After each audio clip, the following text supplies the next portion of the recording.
Certainly be a lot of job disruption, because what's going to happen is robots will be able to do everything better than us.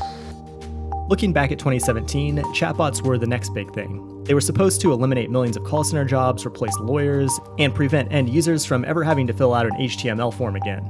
Now it's 2019, and we're well past the peak of the hype cycle, and I would say chatbots largely failed to live up to their expectations. But something to keep in mind is that we always overestimate the change that will occur in the next 2 years and underestimate the change that will occur in the next 10. I think chatbots are currently sitting somewhere in the trough of disillusionment, but conversational experiences can be very effective when tailored to a specific business need. And in today's video, you'll learn how to build a chatbot from scratch using Dialogflow, Node.js, and Cloud Functions. If you're new here, like and subscribe, and you can find the full source code on Fireship.io. What we're building today is a simple chatbot that can collect information from a user and then save that information permanently in a backend database. The natural language processing technology, or artificial intelligence if you will, is powered by Dialogflow, which is a tool for building virtual agents that can intelligently respond to user input, whether it be voice or text. After the agent has collected the information it needs, it can pass that information off to a backend cloud function. And that function can do whatever it wants to fulfill the request on the backend, which might be something like sending an email, processing a payment, or updating the database, for example. When you build a chatbot with Dialogflow, you can automatically integrate it with a bunch of different platforms like Facebook Messenger, Slack, and you can now even connect it directly to a phone line. But today we're going to directly interact with the Dialogflow API with a Node backend. Let's go ahead and take a look at the full architecture that we'll cover in today's video.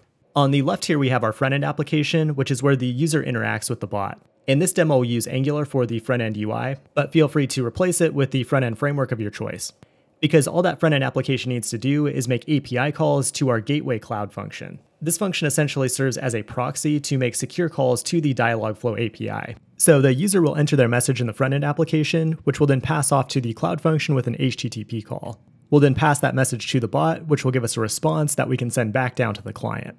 Now, the thing to keep in mind here is that a conversation will take place over multiple steps. But at some point, the conversation will finish and the user's intention will be fulfilled. When that happens, Dialogflow will send a webhook to a separate cloud function. This function can be used to handle additional work on the backend and dynamically compute the bot's response. So that's how things work from a high level. At this point, you'll want to have a Firebase project and then head over to the Dialogflow console. The first thing we'll do on the Dialogflow console is create a new agent. An agent represents an individual chatbot, and a chatbot is really just a tool that takes user input like text or speech and translates it into structured data that you can use in your app. I like to think of Dialogflow as a virtual call center, and the agent is a customer service representative that's been trained to solve a variety of different problems. When the user first receives some input, it needs to determine the user's intention or the problem that they're trying to solve.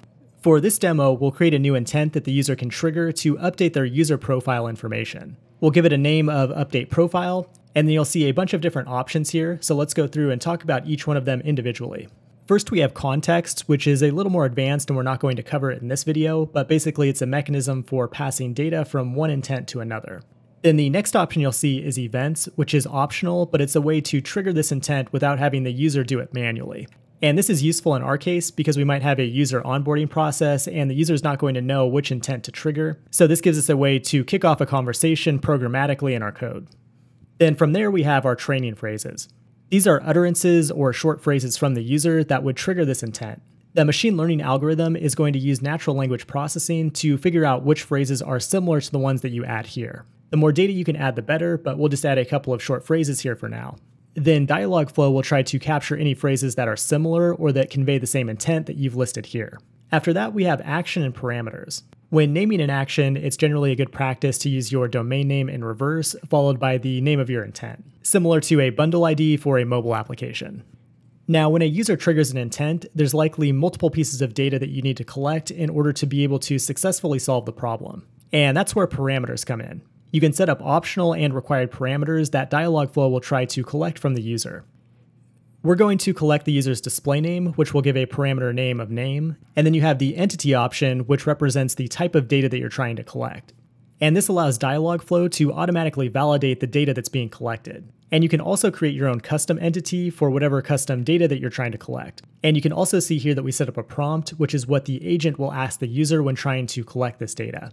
Now, after all the data has been collected, there are two ways to fulfill the intent. If you don't have any additional work to do on the back end, you can simply define a response in the Dialogflow console.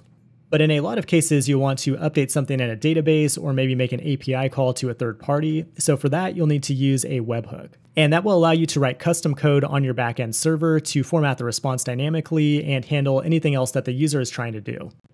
From there, we can go ahead and save the intent, and then we'll head over to the Integrations tab. There's a whole bunch of different built-in integrations like Facebook Messenger, Slack, Twitter, Twilio, and many others. And there's even a new one called Dialog Phone Gateway that allows you to connect to your chatbot with a phone number. And you'll also see one called Web Demo that lets you use your chatbot in a browser, but it doesn't allow you to customize the UI in any way. And that's because we need a backend like Node.js and a cloud function to interact with the chatbot. So that's what we're going to take care of next. The first thing I'll do is initialize cloud functions, selecting JavaScript as the language. From there, we can cd into the functions directory, and for this first function, we'll want to install Dialogflow, which is the Dialogflow API client, and also cores because we'll be making requests from our front-end application. Now, when it comes to fulfillment, there's a separate library specifically for that called Dialogflow Fulfillment, and you'll also want to install Actions on Google if using it. And you'll find the command to install all these with npm from the full lesson page. The first function that we'll build is a secure gateway that allows the front-end application to communicate with Dialogflow on the back-end. And we'll import cores, which will allow us to make requests from a front-end app in the browser. But in order to work with Dialogflow in a cloud function, we need to bring in an actual service account. This is really easy to do. We simply go to the Firebase console and go to the Settings tab, then Service Account, and click the button to generate a new private key. This will give you a JSON file with your actual private API key, which you can download into the functions directory. You'll just want to make sure to keep this file secure because it contains your private API keys. So make sure to add it to your gitignore if you're using a public Git repo. We'll go ahead and import the service account, and then we'll initialize Firebase admin using those credentials. And then we'll import the session client from Dialogflow. From there, we'll set up an HTTP cloud function called Dialogflow Gateway, and then immediately wrap the request response with cores. And again, that's there simply to allow requests to be made from a browser. Dialogflow is going to be looking for two things. The query input contains the data that the user is trying to save to the bot, which will be in the form of text or audio. Then the session ID is a unique ID that will generate on the client that allows the bot to determine the past messages that were sent in this conversation. From there, we'll go ahead and initialize the session client with the service account. And then we can reference the actual session by calling session path with our Firebase project ID and the session ID. Then the next thing we'll do is get an actual response from our chatbot, which we do by calling detect intent with the session and then the query input, which again will contain the text or audio that the user is saying to the bot. This will provide us with an array of responses, but we're really only interested in the first one. And the query result contains a bunch of information, but most importantly, it has the text that we want to display to the user on the front end. So we'll go ahead and send that as the response from this function. Now we'll go ahead and set this up in an Angular app in just a minute, but let's start by looking at how this works with just a regular HTTP call. You can go ahead and serve the functions locally and then pull up your favorite HTTP client to make the request. What you'll notice is we have a session ID, which is usually unique per user, so you might use a user ID or something like that. And then the query input is the actual message sent by the user, in which case you're required to provide the actual string text and the language code. So if the user says update my profile to the bot's going to respond by trying to collect those parameters that we set up in Dialogflow. So you can see here that it's asking what is your preferred name. So if we send another request with our preferred name, it will move on to the next parameter it needs to collect, which is the favorite color. So it will ask, what is your favorite color? Then if we go ahead and respond with the favorite color, that will fulfill the intent. So it's going to trigger our fulfillment webhook, which we haven't defined yet, and respond with whatever dynamically generated text that is provided by that function. In other words, we've reached the end of the conversation. So if we try to send the color blue again, it's going to respond with, sorry, what was that? Because saying the color blue no longer makes sense within the context of the conversation. Now let's head back over to our functions code and we'll set up a separate cloud function here for the webhook. This is also an HTTP function, but there's no need to wrap it in cores because we're not calling it directly from the front-end app. And then we'll initialize an instance of the webhook client using the request and response. Now it's important to point out that this cloud function will be called for all intentions that are to be fulfilled by webhooks for your chatbot. In the default sample code, you'll notice a couple of functions here called welcome and fallback. Currently, these functions will never be called because you'll notice that on the Dialogflow console, we don't have webhook fulfillment enabled for these intents. But if we were to enable those, then the bot would use these functions instead of whatever you specify in the Dialogflow console. When it comes to our custom intent, we want to set up a function here that will update the backend database, which is Firestore, with the new information that the user passed to the bot. We can easily handle that in a Cloud function because we already have access to the admin database. So we can simply perform a write with the parameters that were passed in on this request. And once that backend work is done, then we'll simply add a message to the agent. And that's what the user will see as the response from the bot. Now, because this Cloud function is handling multiple intents, we need to map them into an object that can be called based on the intent name. The default code uses a JavaScript map for that, so we'll continue to follow the same pattern and simply add our functions as properties on the map with the corresponding intent name. At this point, you can go ahead and deploy the functions by running Firebase deploy only functions.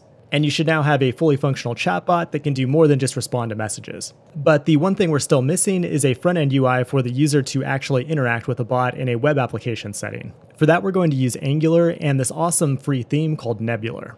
Not only does Nebular look awesome, but it also has a full chat UI module that we can use to build our chatbot very quickly. We can install it easily in an existing Angular app by simply running ng-add Nebular theme. That will install everything automatically in your project, and then if you go in the app module, you can see I'm importing the NB chat UI module as well as the spinner module. Then the only other Angular feature that we need to add here is the HTTP client module, and you'll find that under the Angular common namespace. From there, I'm generating a component called Chatbot that will just encapsulate all of our logic, and then we'll go ahead and declare our chatbot in the app component. Now, I first want to go through the code in the template because Nebular is going to take care of all of the heavy lifting here. First, we'll declare the NB chat component, which is basically just a wrapper to hold the messages and the form.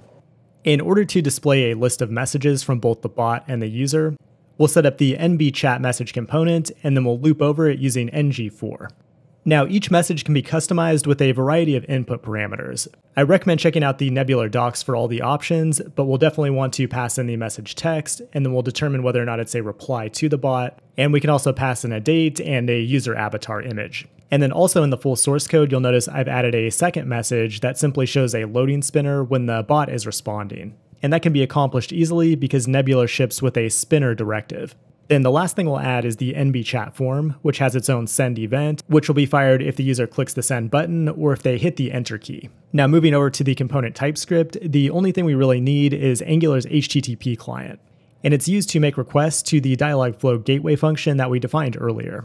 Now moving into the actual component class, we'll set up an empty array of messages. The initial loading state will be set to false, and then we'll set up a session ID by just generating a random string. You could use a user ID here or something a little more sophisticated, but this will work for now. Now when pushing messages to the array, we have a slightly different set of data for the bot versus a user. When it's a user-generated message, the most important thing is that we set the reply property to true. And Nebular will handle all of the styling to display the message on the right side. And then we'll set a similar method for a bot message, with the only difference being that the avatar property is defined. When the user first lands on the app, we'll go ahead and add a bot message so they know that the bot is present and ready to help out. But Dialogflow doesn't really need to kick in until the user actually sends a message. So when they do send a message, we'll go ahead and add that message to the chat, and then we'll set the loading state to true. Then we can make an HTTP post request in Angular by calling HTTP post, and then we'll set the generic type to any, and pass it our Dialogflow URL. Then the second argument is an object for the request body. The Cloud function will be looking for a session ID, and then also a query input object. And that query input object will contain the text that the user has typed into our chat form. From there, we can actually make the request by calling subscribe. The response we get back will contain the fulfillment text, which is the next message that the bot is saying to the user. And then we'll also set the loading state to false. And that's all there is to it. When you combine Angular with the Nebular theme, building a chat UI is extremely simple. I think we've covered just about enough code for one day, so I'm going to go ahead and wrap things up there. If this video helped you, please like and subscribe, and consider becoming a pro member at Fireship.io to get access to even more content. Thanks for watching, and I will talk to you soon.